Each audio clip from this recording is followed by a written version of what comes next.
ನೆಲ್ಲಿಕಾಯಿಯಿಂದ ಆರೋಗ್ಯಕ್ಕೆ ಆಗುವ ಲಾಭಗಳು. ನೆಲ್ಲಿಕಾಯಿಯಲ್ಲಿ ಸಿ ಜೀವಸತ್ವ ಮತ್ತು ರಕ್ತಶೋಧಕ ಗುಣವಿದೆ. ನೆಲ್ಲಿಕಾಯಿಯನ್ನು ಸೇವಿಸುತ್ತಿದ್ದರೆ ಆರೋಗ್ಯ ವೃದ್ಧಿಸುವುದು ಮತ್ತು ಆಯುಷ್ಯ ಹೆಚ್ಚುವುದು.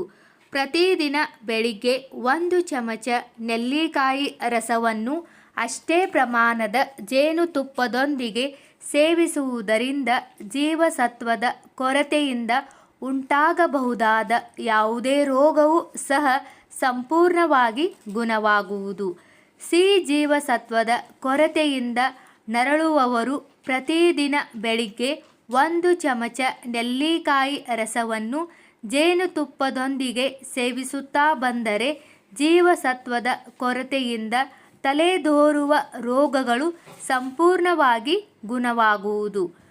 ಅಧಿಕ ರಕ್ತಸ್ರಾವವಾಗುತ್ತಿರುವಾಗ ವೈದ್ಯಕೀಯ ಚಿಕಿತ್ಸೆ ಪಡೆಯುತ್ತಿದ್ದರೆ ನೆಲ್ಲಿಕಾಯಿ ರಸವನ್ನು ಜೇನುತುಪ್ಪದೊಂದಿಗೆ ಸೇವಿಸುತ್ತಿದ್ದರೆ ಹೆಚ್ಚು ಪ್ರಯೋಜನ ಪಡೆಯಬಹುದು.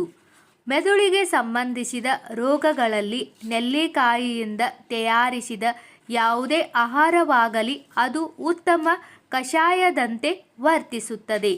ಸಿಹಿ ಮೂತ್ರ ರೋಗಿಗಳು ನುಣ್ಣಗೆ ಅರೆದ ನೆಲ್ಲಿಕಾಯಿಯೊಡನೆ ಸಕ್ಕರೆ ಬೆರೆಸಿ ಸೇವಿಸುವುದರಿಂದ ರೋಗ ಸ್ವಲ್ಪ ಮಟ್ಟಿಗೆ ಹತೋಟಿಗೆ ಬರುತ್ತದೆ. ಬಾಯಿ ಹುಣ್ಣು ಗುಣವಾಗಲು ನೆಲ್ಲಿಯ ಎಲೆಗಳ ಕಷಾಯದಿಂದ ಬಾಯಿ ಮುಕ್ಕಳಿಸಬೇಕು. ಕಿರು ನೆಲ್ಲಿಕಾಯಿಯನ್ನು ಉಪ್ಪು ಸಹಿತ ತಿನ್ನುವುದರಿಂದ ವಾಕರಿಕೆ, ತಲೆ ಸುತ್ತು ಬರುವಿಕೆ, ಅಜೀರ್ಣ, ರಕ್ತಹೀನತೆ, ಸಂಧಿವಾತ ಈ ರೋಗಗಳಲ್ಲಿ ಗುಣ ಕಂಡುಬರುವುದು. ಮಧುಮೇಹ ರೋಗಿಗಳು ಮತ್ತು ಕೂದಲು ಉದುರುವುದು ನೆಲ್ಲಿಕಾಯಿಯನ್ನು ಹೆಚ್ಚು ಉಪಯೋಗಿಸಿದರೆ ದೋಷಗಳ ನಿವಾರಣೆಯಾಗುವುದು. ಬಾಯಿ, ಮೂಗು ಮತ್ತು ಗುದದ್ವಾರದಿಂದ ರಕ್ತ ಹೊರಬೀಳುತ್ತಿದ್ದರೆ ಬಲಿತ ನೆಲ್ಲಿಕಾಯಿ ಚೂರ್ಣವನ್ನು ಬಿಸಿ ನೀರಿನಲ್ಲಿ ಚೆನ್ನಾಗಿ ಕಿವುಚಿ ಅದಕ್ಕೆ ಸಕ್ಕರೆಯನ್ನು ಸೇರಿಸಿ ಶೋಧಿಸಿದ ನಂತರ ಸೇವಿಸಬೇಕು. ಹೊರಬೀಳುವ ರಕ್ತ ಕೂಡಲೇ ನಿಂತು ಹೋಗುವುದು. ನೆಗಡಿ, ಉಬ್ಬಸ, ಕ್ಷಯ, ಅಕಾಲ ಮುಪ್ಪು ಮುಂತಾದ ರೋಗಗಳಿಂದ ಮುಕ್ತವಾಗಬೇಕಾದರೆ ನೆಲ್ಲಿಕಾಯಿ ಮೋರಬ್ ಚಟ್ನಿ ಮಾಡಿಕೊಂಡು ತಿನ್ನುತ್ತಿದ್ದರೆ ಹೆಚ್ಚಿನ ಪ್ರಯೋಜನ ಉಂಟು. ಸಿ ಜೀವಸತ್ವದ ಕೊರತೆಯಿಂದ ನರಳುವವರು ಪ್ರತಿದಿನ ಬೆಳಿಗ್ಗೆ 1 ಚಮಚ ನೆಲ್ಲಿಕಾಯಿ ರಸವನ್ನು ಜೇನುತುಪ್ಪದೊಂದಿಗೆ ಸೇವಿಸುತ್ತಾ ಬಂದರೆ ಜೀವಸತ್ವದ ಕೊರತೆಯಿಂದ ತಲೆದೋರುವ ರೋಗಗಳು ಸಂಪೂರ್ಣವಾಗಿ ಗುಣವಾಗುವುದು. ನೆಲ್ಲಿಕಾಯಿ ಸೇವಿಸುವುದರಿಂದ ನೆಗಡಿ, ಉಬ್ಬಸ, ಜ್ಞಾಪಕ ಶಕ್ತಿ ಇಲ್ಲದಿರುವಿಕೆ, ಅಕಾಲ ಮುಪ್ಪು, ಮಧುಮೇಹ, ಕೂದಲು ಉದುರುವಿಕೆ ಇತ್ಯಾದಿ ಶರೀರ ದೋಷಗಳು ಪರಿಹಾರವಾಗುವುದು. ನೆಲ್ಲಿಕಾಯಿಯನ್ನು ಬೇಯಿಸಿ ಉಪಯೋಗಿಸುವುದರಿಂದ ಯಾವ ಪ್ರಯೋಜನ ಇರುವುದಿಲ್ಲ. ಬೇಯಿಸಿದರೆ ಸಿ ಜೀವಸತ್ವ ನಾಶವಾಗುತ್ತದೆ. ನೆಲ್ಲಿಕಾಯಿ ರಸದ ಸೇವನೆಯಿಂದ ಅನೇಕ ದೃಷ್ಟಿದೋಷಗಳು ನಿವಾರಣೆಯಾಗುತ್ತವೆ.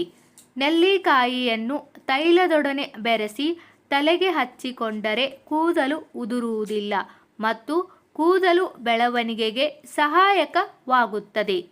ಬಲಿತ ನೆಲ್ಲಿಕಾಯಿಗಳನ್ನು ಚೆನ್ನಾಗಿ ಒಣಗಿಸಿ ಚೂರ್ಣ ಮಾಡಿಟ್ಟುಕೊಂಡು ಅವಶ್ಯಕತೆ ಇದ್ದಾಗ ಉಪಯೋಗಿಸಬಹುದು. 1 ಚಮಚ ನೆಲ್ಲಿಕಾಯಿ ಚೂರ್ಣವನ್ನು ಬೆಲ್ಲದ ಪುಡಿಯೊಂದಿಗೆ ಬೆರೆಸಿ ತೆಗೆದುಕೊಳ್ಳಬಹುದು. ನೆಲ್ಲಿಕಾಯಿ ರಸವನ್ನು ಅಂಗೈಗೆ ಹಚ್ಚಿ ತೊಳೆಯದೇ ಬಿಟ್ಟರೆ ಅತಿಯಾಗಿ ಬೆವರುವುದು ನಿಲ್ಲುವುದು. ಅಂಗಾಲು, ಅಂಗೈ ಉರಿ, ಅಸನಾಗ್ರದಲ್ಲಾಗುವ ಉರಿ ಶಾಂತವಾಗುವುದಕ್ಕೆ 1 ಚಮಚ ನೆಲ್ಲಿಕಾಯಿ ಚೂರ್ಣವನ್ನು 1 ಲೋಟ ಮಜ್ಜಿಗೆಯಲ್ಲಿ ಕಲಸಿ ದಿನಕ್ಕೊಂದು ಸಲ ಸೇವಿಸಿದರೆ ಉರಿ ಶಾಂತವಾಗುವುದು. ನೆಲ್ಲಿಕಾಯಿಯನ್ನು ಆಹಾರದಲ್ಲಿ ಬಳಸುವುದರಿಂದ ನೆಗಡಿ, ಉಬ್ಬಸ, ಕ್ಷಯ, ಜ್ಞಾಪಕ ಶಕ್ತಿ ಇಲ್ಲದಿರುವಿಕೆ, ಅಕಾಲ ಮುಪ್ಪು, ಮಧುಮೇಹ ಮತ್ತು ಕೂದಲು ಉದುರುವಿಕೆ ಮುಂತಾದ ರೋಗಗಳು ದೂರವಾಗುತ್ತವೆ. ನೆಲ್ಲಿಕಾಯಿಯನ್ನು ಉಪ್ಪಿನಕಾಯಿ, ಚೊಟ್ಟು, ಮೋರಬ್ ಇತ್ಯಾದಿ ರೂಪಗಳಲ್ಲಿ ಸೇವಿಸಬಹುದು. ಮೂತ್ರದೊಂದಿಗೆ ರಕ್ತ ಬೀಳುತ್ತಿದ್ದರೆ ನೆಲ್ಲಿಕಾಯಿಗಳನ್ನು ನುಣ್ಣಗೆ ಅರೆದು ನೀರಿನಲ್ಲಿ ಕಲಸಿ ಶೋಧಿಸಿಕೊಳ್ಳಬೇಕು. ಸಕ್ಕರೆ ಸೇರಿಸಿದ ಪಾನಕವನ್ನು ಕುಡಿದರೆ ಕೂಡಲೇ ಗುಣ ಕಂಡುಬರುವುದು. ಈ ಮಾಹಿತಿ ನಿಮಗೆ ಇಷ್ಟವಾದರೆ ದಯವಿಟ್ಟು ನಮ್ಮ ಚಾನಲ್ ಸಬ್ಸ್ಕ್ರೈಬ್ ಮಾಡಿ, ವಿಡಿಯೋಗೆ ಲೈಕ್ ಮಾಡಿ, ವಿಡಿಯೋನ ಶೇರ್ ಮಾಡಿ. ಎಲ್ಲರಿಗೂ ಧನ್ಯವಾದಗಳು.